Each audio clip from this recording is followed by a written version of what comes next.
So Q services, Q washers, eBay and YouTube. Kranzle machines, like any other machine in the marketplace, what you've simply got there is a capacitor that helps on startup of the machine. What you've got to be careful of, like any other pressure washer, if you use an extension lead, make sure you unravel it out. There's your cable with the Kranzle. But like I say, what you've got to be careful of is using a machine, too long a cable, amperage, voltage drops and everything else. Okay, what you've simply got here on the Kranzle inside here is a capacitor. You've got your screw, your screw, your screw and your screw.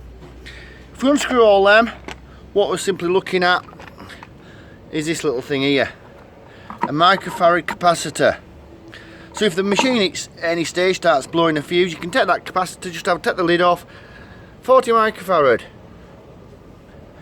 Make sure, this is for the 7122,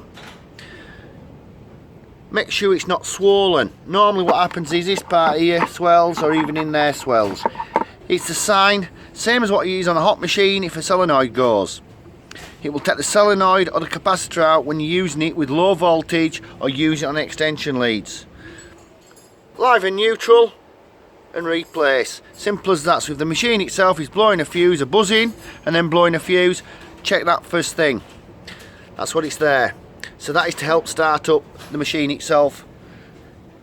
Thank you much. Q services, Q washers, eBay and YouTube.